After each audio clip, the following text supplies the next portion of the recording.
Hi everyone, welcome back to another video of IB Art series. In this video, I'll be showing you my process portfolio that I got grade 6 from IB Visual Art HL. I'll be talking a lot in this video since I have a lot to say about PP, so follow the timeline below to find what you need. Of course, it will be great to watch the whole thing.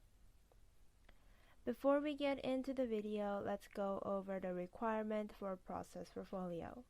I'm not sure if this is the case for anyone else, but I had to suffer so much from PP because the concept of the project was challenging for me to understand, and producing artwork that fit into the standards of the task was difficult as well. So I thought it would be extremely important for anyone who is doing the process portfolio to actually know the essentials of this project. In the IB syllabus, it says under process portfolio section that students submit carefully selected materials which evidence their experimentation, exploration, manipulation, and refinement of a variety of visual arts activities during the 2-year course. The numerical requirement for HL is 13 to 25 and for SL is 9 to 18.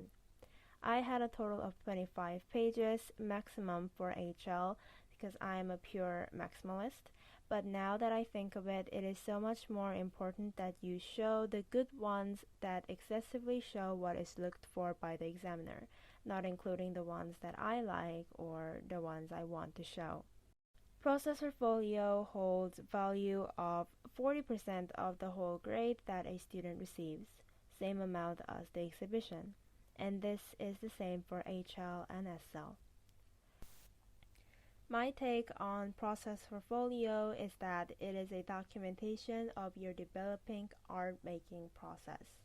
You should be creating multiple artworks and have as many experiments and trials as possible, but only keep the valuable failures and show your development into a beautiful result. Use other artists and various inspiration sources to enhance the thematic and visual quality of your artwork. And lastly, but most importantly, there should be a link of some sort between the artworks you make. No matter it is stylistic, inspirational, thematic, process-wise, or whatever. You should be demonstrating that you can go so much further than creating a single beautiful artwork.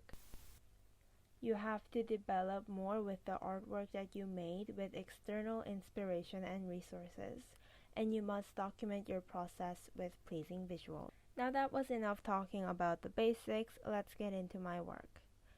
First artwork of my PP is a miniature dress. I was inspired by Sunflower by Vincent van Gogh. Here you can see the design process and the final illustration. I used Procreate on my iPad to draw on the top of the inspiration photos to develop ideas. I included the process of constructing the voluminous skirt that looks like a vase in the painting. I included detailed photographs of the result.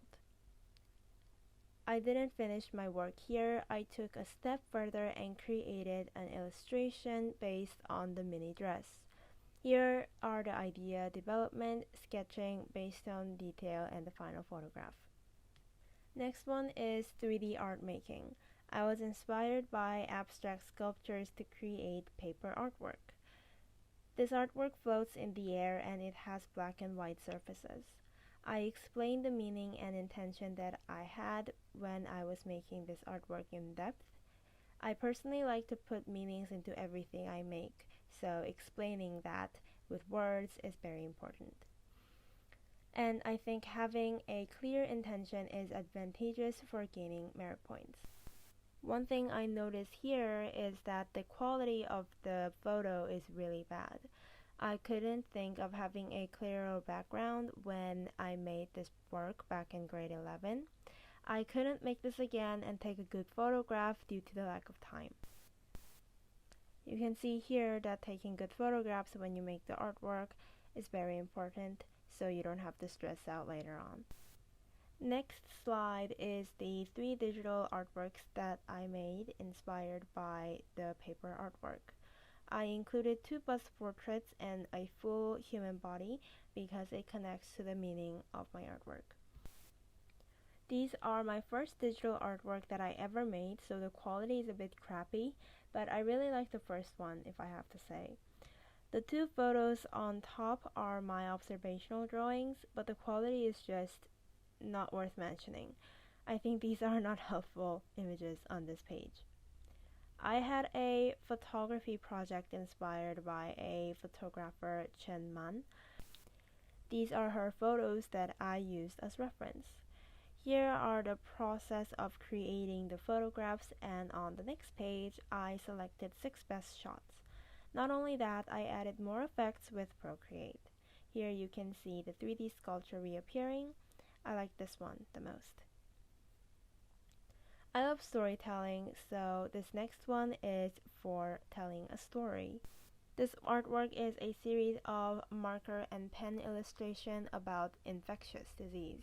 This was created at the time of COVID spread, so I was inspired by the real-time atmosphere. Here is my sketch, my experiments and images, and my process. Next slide is another artist study of an artist named David Sally. I took his use of 2 canvases on one artwork, and his use of human body as a stamp. I used an old photograph of me and my cousins. This one is me. I created an artwork that compares how we are now and how we were back then. I was inspired by one of his artwork to create this sort of structure of my work. Around the canvas painting is illustration about the gloomy puberty period that all of us 5 girls went through, and it is for celebrating the time as we became adults now. Following up in the combination of my artwork mixed with David Sally's inspiration, I continue to use motif of COVID-19 spread to cherish the hard work of the medical staff.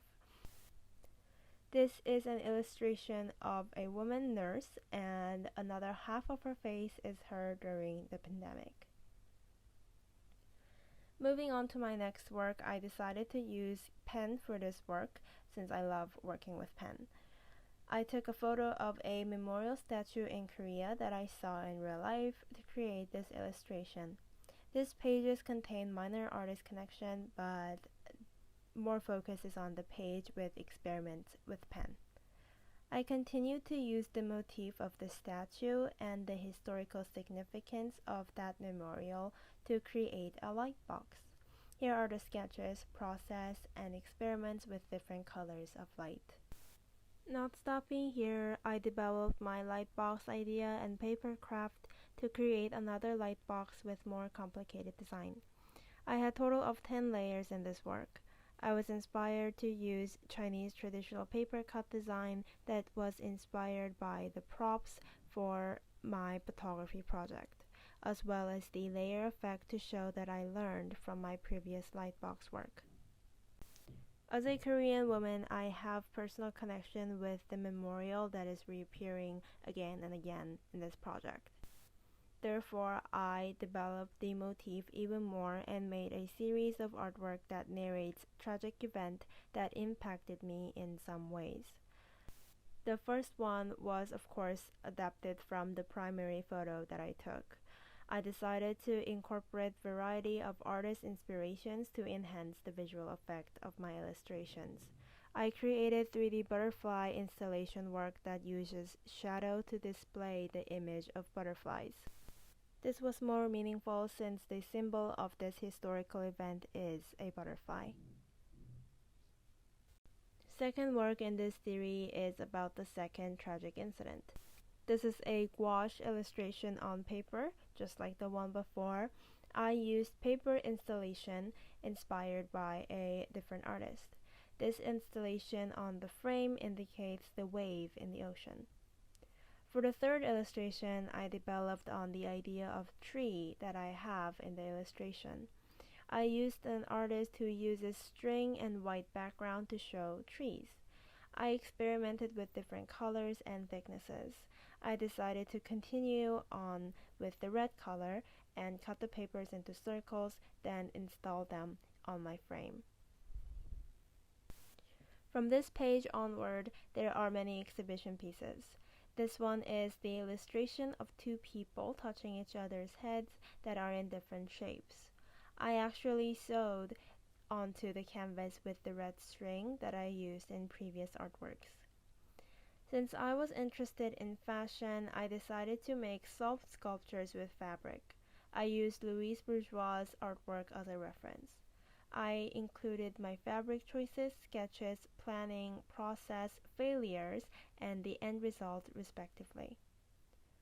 I decided to work further and actually make something wearable.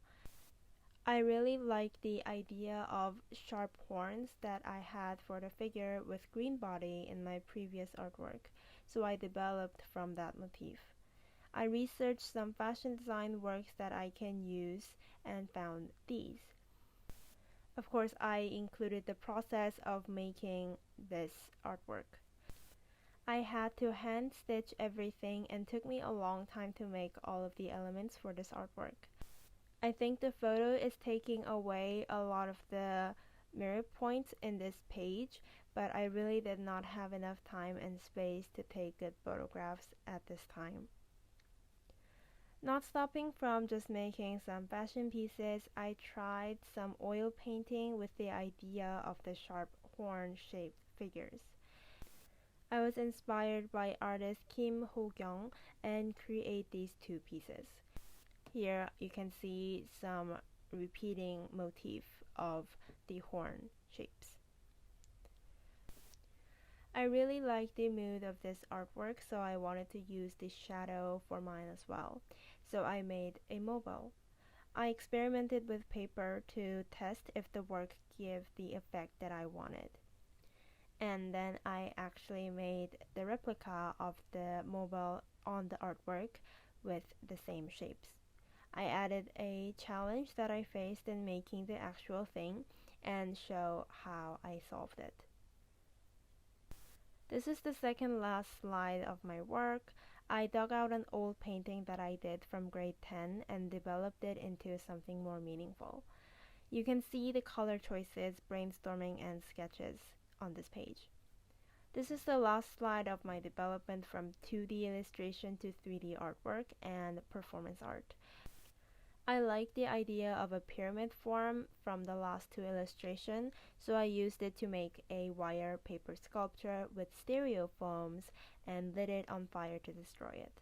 The triangle is a symbol of education system back in my country. It was a personally meaningful series of work for me, especially because I was high schooler back then.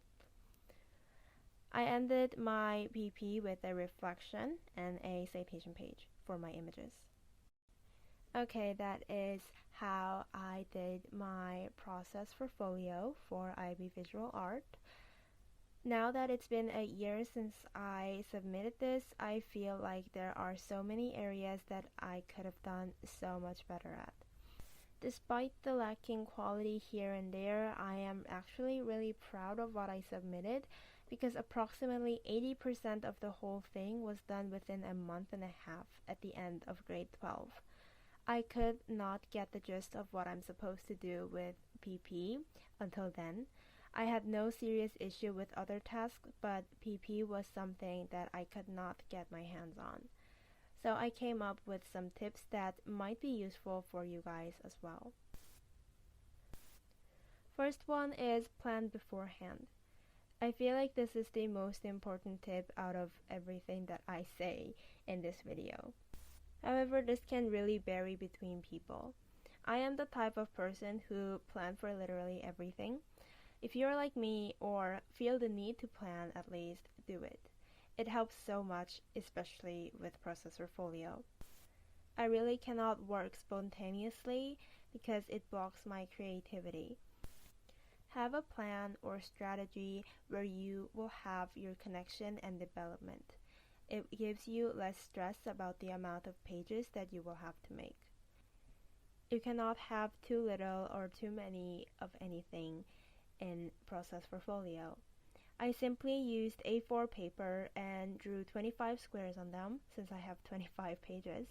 Then I list what type of artworks and information that I will include on each slide.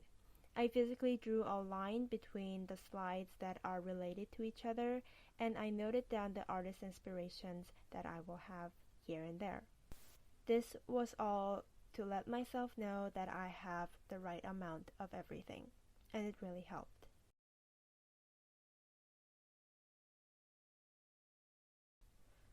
Second is take a lot of good photos.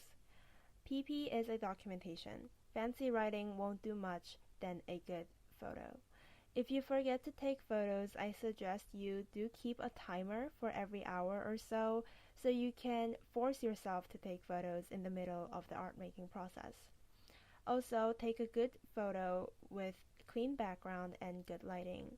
Artworks can look at least 100 times better with appropriate lighting and background. Remove all the unnecessary objects and only let your artwork stand out in the photo. Editing colors and cropping images will help a lot for this. Third one is collect artists. Inspiration is always in demand for art students, especially when you are in IB art. Go online, visit exhibitions, look for them in real life. Any method is fine as long as you can get inspiration that allows your artwork to go forward. Experiment with their style, do some researches about the artists, and try to connect yourself with the artists and the artworks that are made by them. Artist references can really boost your quality of art making, and do this beforehand. It takes a long time to find the right artist and really immerse yourself with him or her. Fourth tip is use various medium. This one is pretty straightforward. Don't limit yourself with just painting. If you're really good at painting, yes, maybe that is your path, but for me, I thought I wasn't the best painter in the world, so I tried to have some variety in my work. And I actually had a lot of fun with it because I discovered many interesting mediums to work with. Last but not least, be critical to yourself. This is an exam. Only show what is good, or the ones that fits into the requirement. It was truly difficult for me to eliminate artwork that I took a lot of time to make. But if the artwork is not connected with your other works and it is not a development, it really shouldn't be there.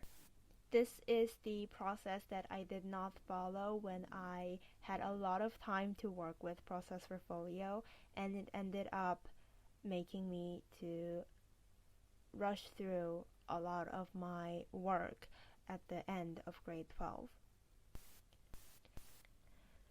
Alright, that is all that I have to say about Process Portfolio.